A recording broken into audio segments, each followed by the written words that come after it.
Hello everyone, welcome back to my channel. আর আমি হচ্ছি ঝর্ণা। আশা করছি তোমরা সবাই খুব ভালো আছো। কালকে রাত্রেই আমি লালবাগ থেকে লালগোলা এসেছি, অর্থাৎ মায়ের বাড়ি থেকে শ্বশুর বাড়ি এসেছি, যার ফলে ব্যাগপত্র এলোমেলো হয়ে আছে। আর আজকে আমি তোমাদের সঙ্গে গল্প করতে করতে সব কিছু পরিষ্কার করে ফেলবো। আমি প্রায় 10 দিন পর শ্বশুর বাড়ি এলাম, যার ফলে সব কিছুই খুব এলোমেলো মনে হচ্ছিল। তাই প্রথমেই ঘর দিয়ে শুরু করলাম। প্রথমেই আমি বিছানাটা চেঞ্জ করলাম, মানে বিছানার চাদরটা চেঞ্জ করলাম। তোমরা চেষ্টা করবে 4-5 দিন অন্তর অন্তর চাদরটা চেঞ্জ করার, তাহলে কি হয় বলো তো, ঘুমটা খুব ভালো হয়। আর চেষ্টা করবে নিয়মিত তোমাদের বালিশের কভারটা চেঞ্জ করতে। অনেক সময় স্কিনের অনেক প্রবলেমের মেন কারণ হলো এই বিছানার চাদর আর বালিশের কভার।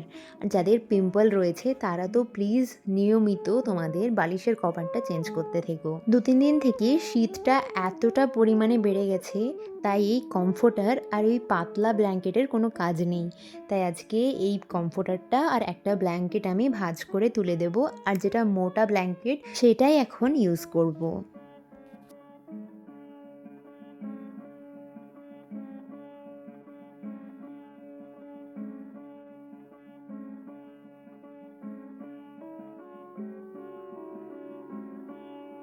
আমার ঘরটা পরিষ্কার করতে আমার প্রায় 1.5 ঘন্টা লেগে গেছে।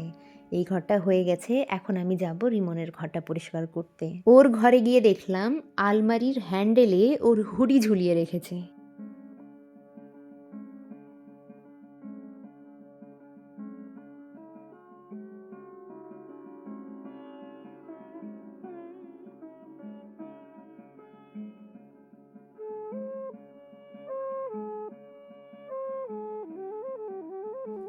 আমরা এবার বহরমপুর মেলা থেকে কয়েকটা কার্পেট কিনেছিলাম, তার মধ্যে এই কার্পেটটাও একটা। একটু পর বাকি কার্পেটগুলোও দেখাবো। কাজ করতে করতে দুপুর 12টা বেজে গেছে, এখনও অনেক কাজ বাকি। ফারহাদের কালকে ছিল নাইট ডিউটি, এখনও বাড়ি ফেরেনি। ফোন করে বলল আর 5 মিনিট লাগবে। অপেক্ষা করতে করতে প্রায় 10 মিনিট হতে এলো, এখনও ওনার পাত্তা নেই। প্রায় 5-6 দিন হয়ে গেল তার সঙ্গে আমার দেখা হয়নি। আজকে এই অপেক্ষার মধ্যেও শান্তি রয়েছে, কারণ আমি জানি এই অপেক্ষার কিছুক্ষণ পরই অবসান হবে আর আমি তাকে দেখতে পাবো।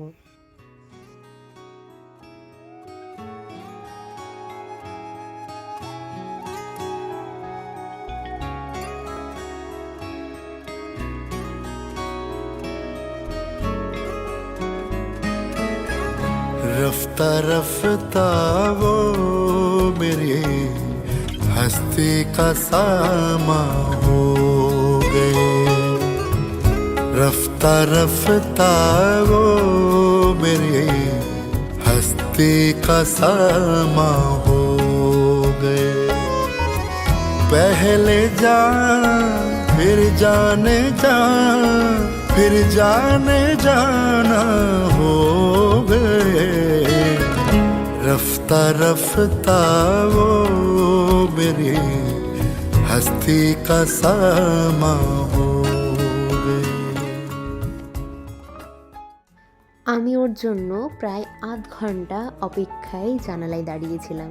প্রত্যেক দিন ও যে টাইমে ফেরে, আজকে তার থেকে 15-20 মিনিট লেট হলো। লেটের কারণ অবশ্যই এই ফুলগুলো। অনেকেই ওর আমাকে ফুল কিনে দেওয়াটা টাকা নষ্ট মনে হয়। অনেকের মুখেই শুনেছি আমি আমার বউকে বা আমার প্রেমিকাকে আমি একদিনও ফুল কিনে দিইনি। এই সব ন্যাকামি, আর এই ন্যাকামি আমার ভালো লাগে না। আচ্ছা, মেনে নিলাম এটা ন্যাকামি, আর এই ন্যাকামিটা করেই সে যদি খুশি থাকে, তাহলে তার খুশির জন্য আপনি কি এইটুকু ন্যাকামি করতে পারবেন না? আজকে ফুলের সঙ্গে একটা গাঁদা ফুলের গাছও নিয়ে এসেছে। ইদানিং আমার গার্ডেনিংয়ের খুব শখ হয়েছে, তাই ও বলে আমি মাঝে মধ্যেই তোমাকে একটা একটা করে গাছ কিনে এনে দেব, তো তুমি সেটা যত্ন করো। আজকে যে গাঁদা ফুলটা নিয়ে এসেছে সেটাকেই লাগানোর জন্য আমি এই মাটিগুলোকে রেডি করছি। মাটিগুলোতে সব ক্লড বেঁধে গেছে, সেটাকেই ভেঙে গুঁড়ো করে জল দিয়ে তার সঙ্গে কিছু সার আর 2-3 ধরনের মাটি মিশিয়ে এই টবটাতে গাছটা বসিয়ে আমাদের বারান্দাটায় রেখে দেব। আমি খুব বেশি গার্ডেনিংয়ের কাজ করতে পারি না, কারণ আমার প্রচণ্ড হাঁচি পড়ে আর ঠান্ডা লেগে যায়। আসলে আমার মাটিতে অ্যালার্জি আছে, কিন্তু আমি মাটি নাড়তে একদম ভয় পাই না আর একটুও পিছু পা হই না, কারণ একদিন এই মাটিতেই মিশে যেতে হবে।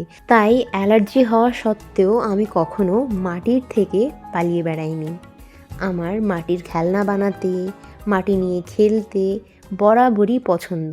আমি ছোট থেকেই মাটির সঙ্গে বড় হয়েছি। এককালীন আমাদেরও মাটির বাড়ি ছিল। আচ্ছা, একটা গান শুনেছো তোমরা? আমি মাটির একখান ঘর বানাবো।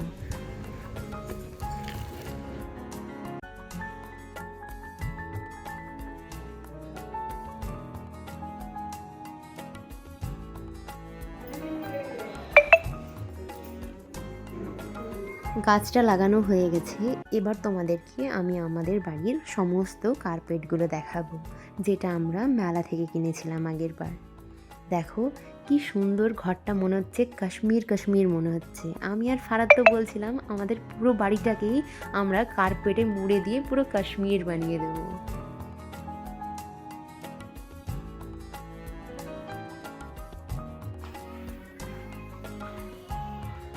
আমার 2-3 মাস থেকে খুব হেয়ার ফল হচ্ছে, আর সেটার প্রবলেমের সলিউশনের জন্য আমি কিনেছি রেনোসিয়ার শ্যাম্পু আর একটা সিরাম।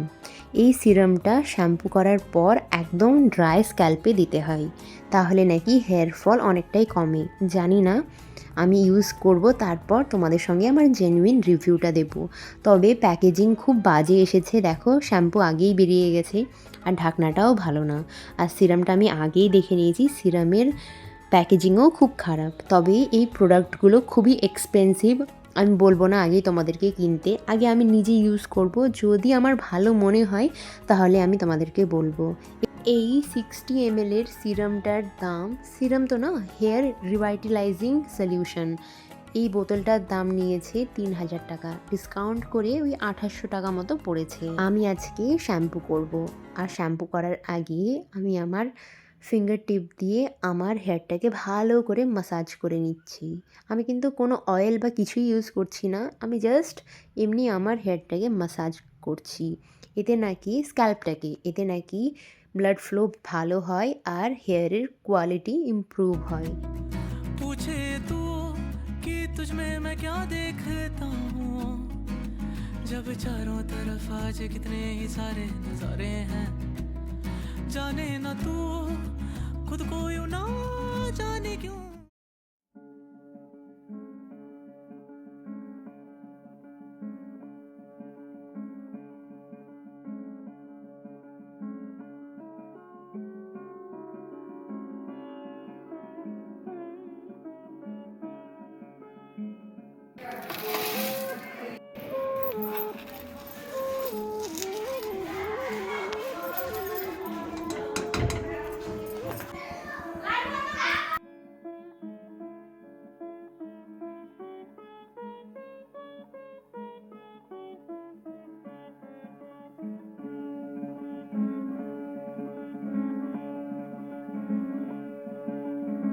এটা ওর বিয়ের আজকের সাজ, ছেঁড়া প্যান্ট, শীতের দিনে বিশাল লাগছে মনে করছো নাকি?